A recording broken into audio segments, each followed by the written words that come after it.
Hello, welcome back to my channel. You're watching Anecdotist and this is Aisha. If you're here for the first time, please don't forget to subscribe. So I'm here with a real talk on you cannot be the mother of a 30-year-old. Actually ഞാൻ Instagram ഇങ്ങനെ scroll ചെയ്ത് പോയിക്കൊണ്ടിരിക്കുന്ന സമയത്ത് ഞാനൊരു post കണ്ടു. അപ്പോൾ അതിൻ്റെ അകത്ത് പറഞ്ഞത് 5 books you have to read before getting into a relationship. And I was really very curious and I really wanted to read those even though I was not planning to be in a relationship any sooner. അപ്പം എനിക്കത് കണ്ടപ്പോൾ ഭയങ്കര curiosity തോന്നി, ഏതൊക്കെയാണ് ആ 5 books എന്ന് അറിഞ്ഞാൽ കൊള്ളാമെന്നുണ്ടായിരുന്നു. അപ്പം ഞാനിങ്ങനെ പോയി നോക്കിയപ്പോൾ first one was you cannot be the mother of a 30-year-old. അപ്പം എനിക്ക് സാധനം റിലേറ്റ് ചെയ്യാൻ പറ്റി and I really wanted to read this കേട്ടോ. എന്നിട്ട് ഞാൻ എല്ലായിടത്തും പോയി നോക്കി, Amazon, Flipkart, even Meesho and everywhere books കിട്ടുന്ന എല്ലായിടത്തും, പിന്നെ ഗുഡ് റീഡ്സിൽ റിവ്യൂസ്, അങ്ങനെ പല സ്ഥലത്ത് നോക്കിയിട്ട് ഇങ്ങനൊരു പുസ്തകം കാണാനേ കിട്ടുന്നില്ല. ആൻഡ് പിന്നെ ഞാൻ ആ പോസ്റ്റിൽ പോയി നോക്കിയപ്പോഴാണ് മനസ്സിലായത് ഇറ്റ് വാസ് ഓൾ ഫിക്ഷൻ, ഒരു മെയ്ഡപ്പ് പോസ്റ്റ് ആയിരുന്നു, അങ്ങനെ ഒരു ബുക്കേ ഇല്ല ആക്ച്വലി. അപ്പം ഞാൻ അതിൻ്റെ കമൻറ്റ് സെക്ഷൻ നോക്കിയപ്പോഴത്തേക്കും I could see that so many people really wanted to read this. ഇങ്ങനൊരു ബുക്ക് ഉണ്ടായിരുന്നെങ്കിൽ അത് വായിക്കണം എന്ന് പറയുന്ന ഒരുപാട് പെണ്ണുങ്ങളാണ് കൂടുതൽ കേട്ടോ, ഒരുപാട് പേര് ഇത് വായിക്കണം എന്നുള്ളത്. അപ്പോൾ എനിക്ക് മനസ്സിലായി what is the situation. I could really understand what was going on in this world. കാരണം ഒരുപാട് പേർക്ക് റിലേറ്റ് ചെയ്യാൻ പറ്റിയ ഒരു ടോപ്പിക്കാണ് U cannot be the mother of a 30-year-old എന്നുള്ളത്. ഈ 30 എന്ന് പറയുന്ന ഏജിന് ഇവിടെ ഒന്നും ചെയ്യാനില്ല, നമ്മളൊരു നമ്പർ വെറുതെ യൂസ് ചെയ്തതേ ഉള്ളൂ. Actually this is about the relationships where one party is acting like a parent to the other party. രണ്ടുപേരടങ്ങുന്ന ഒരു റിലേഷൻഷിപ്പിൽ ഒരാൾ ചിലപ്പോഴൊക്കെ പേരൻ്റായിട്ട് നിൽക്കേണ്ടി വരുന്ന ഒരവസ്ഥ. പല ആളുകൾക്കും വേണ്ടത്, പല ആണുങ്ങൾക്കും വേണ്ടത് someone who can replace their mother ആണ്. അവരുടെ അമ്മ ചെയ്തു കൊടുക്കുന്നത് പോലെയുള്ള എല്ലാ കാര്യങ്ങളും ചെയ്തു കൊടുക്കാൻ ഒരാൾ, അമ്മ പാമ്പർ ചെയ്യുന്നത് പോലെ, ടേക്ക് കെയർ ചെയ്യുന്നത് പോലെ, എല്ലാം ചെയ്തു കൊടുക്കുന്നത് പോലെ. സോ അങ്ങനെ ഒരാളെയാണ് പലർക്കും വേണ്ടത്. And I'm in a stage where I'm talking to people and I have talk to n number of people and I have met few. Most of the കേസസിൽ വാട്ട് ദേ വോണ്ട് ഇസ് ഒരു ആൾ who can replace their mother. അവരുടെ അമ്മയ്ക്ക് പകരം അവർക്ക് വേണ്ടി എല്ലാം ചെയ്തു കൊടുക്കുന്ന, അവർക്കൊരു സപ്പോർട്ട് സിസ്റ്റമാണ്. അപ്പം ഈ ഒരു കേസിൽ നമ്മൾ ഇമോഷണലി അവർക്ക് ഒരുപാട് കൊടുത്തുകൊണ്ടിരിക്കണം, തിരിച്ച് ഒന്നും പ്രതീക്ഷിക്കരുത്. കാരണം അമ്മ അങ്ങനെയാണല്ലോ, അമ്മേനെ we are taking for granted. She'll be there for them, എന്ത് സംഭവിച്ചാലും she'll be there for us അല്ലേ. അപ്പോൾ ആ ഒരു സിറ്റുവേഷനാണ്. അവർക്ക് നമ്മൾ അങ്ങോട്ട് കൊടുത്തുകൊണ്ടേയിരിക്കണം. Like we have to take care of them. അവരെ മോട്ടിവേറ്റ് ചെയ്യണം, അവരെ സപ്പോർട്ട് ചെയ്യണം, ഫൈനാൻഷ്യലി, ഇൻ്റലക്ച്വലി, എല്ലാത്തിനും അവർക്കൊരു സഹായമായിട്ട് നമ്മൾ ഉണ്ടാവണം. ആൻഡ് ഇമോഷണൽ ബേൺ ഔട്ട് ഇത് ഇങ്ങനെ ചെയ്തുകൊണ്ടിരുന്നാൽ നമുക്ക് സംഭവിക്കും. And sometimes will lose control of ourselves. നമുക്കൊരിക്കലും ഒരാളെ മൊത്തത്തിൽ ഫിക്സ് ചെയ്യാൻ പറ്റത്തില്ല. We can love someone, okay, that doesn't mean we can heal them completely. ഒരാളെ നമുക്ക് ഇഷ്ടമാണെങ്കിൽ will be doing everything for them. പക്ഷേ നമ്മളുടെ ലൈഫിൻ്റെ ഒരു ഹോൾഡ്, കൺട്രോള് എപ്പോഴും നമ്മുടെ കയ്യിൽ തന്നെ ഉണ്ടായിട്ട് വേണം നമ്മൾ വേറൊരാൾക്ക് വേണ്ടി എന്തെങ്കിലുമൊക്കെ ചെയ്തു കൊടുക്കാൻ. There will be A point നമ്മൾ ഇത് ഇങ്ങനെ ഓവറായിട്ട് ചെയ്തു കൊടുത്തതിൽ നമ്മൾ റിഗ്രറ്റ് ചെയ്യുന്ന ഒരു പോയിന്റ് ഉറപ്പായിട്ടും വരും. ഓവർ ഫങ്ഷൻ നമ്മൾ ഒരിക്കലും ചെയ്യരുത്. അവർ നമ്മളെ എക്സ്പ്ലോയിറ്റ് ചെയ്തുകൊണ്ടിരിക്കും. ഓഫ് കോഴ്സ് നമ്മൾ ആരെങ്കിലും ഫ്രീ ആയിട്ട് നമുക്ക് എന്തെങ്കിലും ചെയ്തു തന്നാൽ നമ്മൾ ഓഫ് കോഴ്സ് അത് യൂസ് ചെയ്തുകൊണ്ടിരിക്കും. അതങ്ങനെയാണ്. ഇപ്പം നമ്മൾ that's what we do.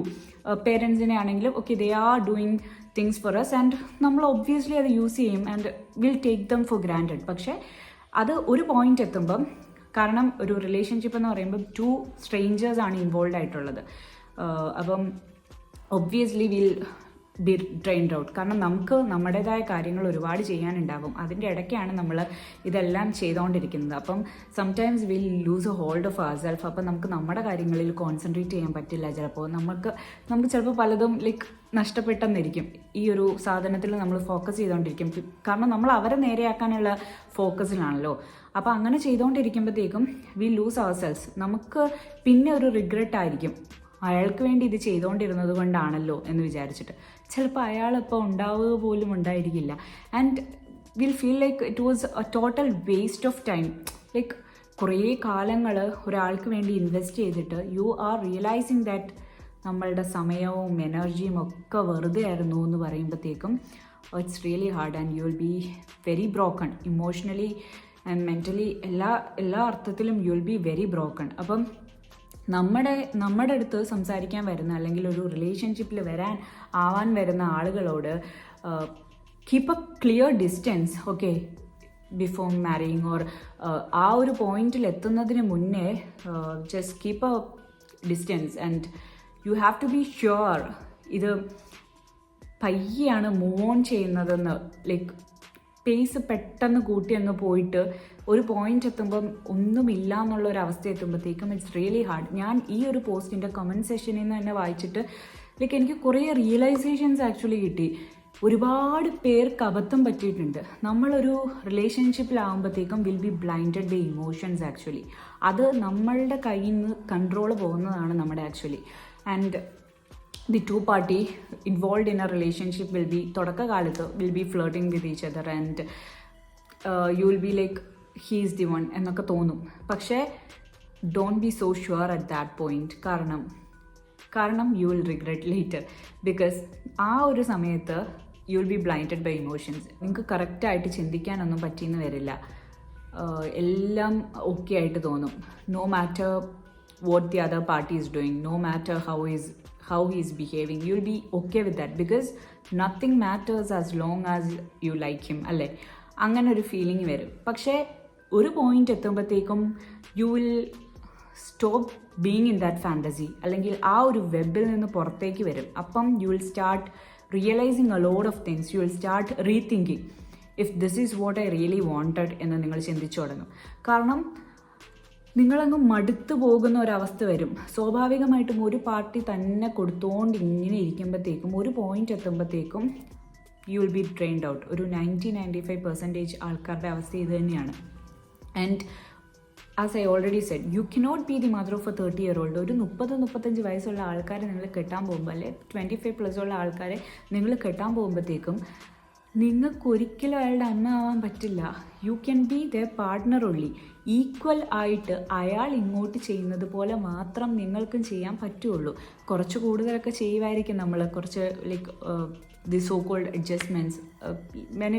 When it is for love നമ്മളത് അഡ്ജസ്റ്റ്മെൻറ്റ്സ് ഒന്നും വിളിക്കില്ല, നമ്മൾ ഇഷ്ടത്തോടെ ചെയ്യുമായിരിക്കും. പക്ഷേ at one point you will be done with this, ആ ഒരു അവസ്ഥ ഉണ്ടാവും.